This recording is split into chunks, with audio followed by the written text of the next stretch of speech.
We out here in Brooklyn, Fort Greene area. It's a good day out here. It's one of the better weather, sunny type days out here. One of the things we're going to talk about is rejection, right? So, a lot of individuals deal with rejection differently. Certain people could bounce back quickly. Certain people let it get to them, discourage them, and they can never recover from it. You know what I'm saying? It comes down to a battle between yourself. You're looking in the mirror and you're talking yourself out of certain things. You're saying, "Oh man, I've tried 1,000 times and it doesn't work, and I don't know what else to do." One of the things that I do, I've been there. I've been in that space before, and I had to learn how to recover from that space. So one of the things that I personally do, and this may not be a solution, but I'm just letting you know this is what I do, is to figure out what the purpose is. What is your purpose? Like, how's that overall going to, the purpose has to be bigger than the rejection. It has to be bigger than that feeling that you have inside of you that discourages you. And once you define that purpose, you have to make a plan. Apparently, there's no such thing as a perfect plan, but if you don't have a plan, it's hard to execute. One of the things that I learned, a story that I could tell you about, is a situation that happened years ago. A famous rapper from New York City who owned a clothing line. Y'all figure out who that is. But I was calling every clothing business or whatever, clothing place in New York or whatever, and trying to get an internship out of college or whatever, because fashion is one of my other passions.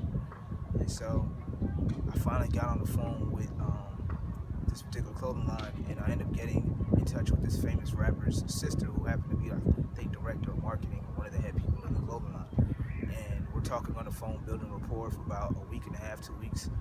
And she had said to me, "I'm going to the Magic Trade Show. You want an internship? Great. I'm going to the Magic Trade Show.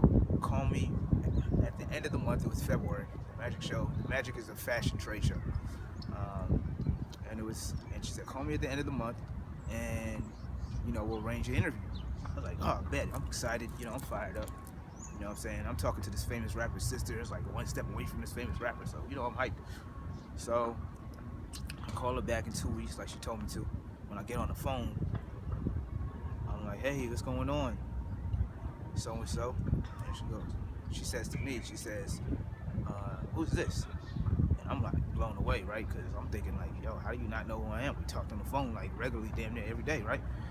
So I had to mention certain things within our conversation that jogged her memory. She said, "Oh, okay." Kind of rushed me off the phone and kind of arranged an interview with me the day of my birthday. So I was thought it was serendipitous, right? It was on my birthday. And so I'm in Rhode Island. I'm going to school in Rhode Island. And the interview's in New York. It's only 4 hours away, whatever. It's nothing but a bus ride. I used to make that ride all the time.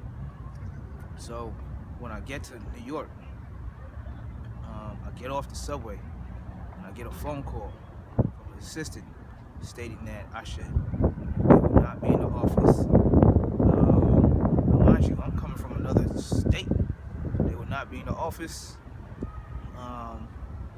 Leave my resume with the receptionist, and we'll get back to you.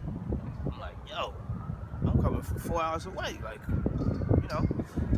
So, I went over there, and I did that, I went to the office, and I left my resume, and I bounced. And actually, I went to another clothing company, and was picked up by this particular person by the name of Nancy Reynolds. I don't know where she had in the world, but she helped me down, so I was going to shout her out. And she got me an internship, but I ended up losing that for her, because she left the company, and when she left the company, I didn't have the situation anymore.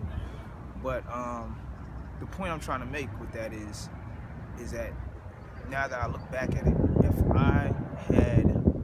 I was discouraged, and if I had came all the way out there from Rhode Island, regardless of what said to me, I should have stayed in that office for 4 hours, or whenever they came back from lunch. It don't matter, because I came out there for one purpose, and I let the rejection be bigger than the purpose, as opposed to the purpose being bigger than the rejection.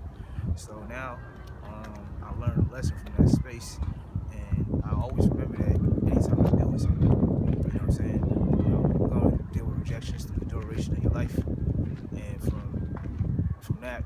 that point on, you have to really know how to handle yourself. And that lesson that I learned allows me to be persistent and adamant and go hard at what I do. And even in the times, I feel down and don't get the things that I want. I remember that situation. I should have stayed in that lobby and waited for her to come back. It don't matter if she came back 8 hours later. It don't matter if she came back 30 seconds later. It doesn't matter. We had an agreement, and I should have remained steadfast about the decision that I made. So, let your purpose be bigger than rejection. Peace.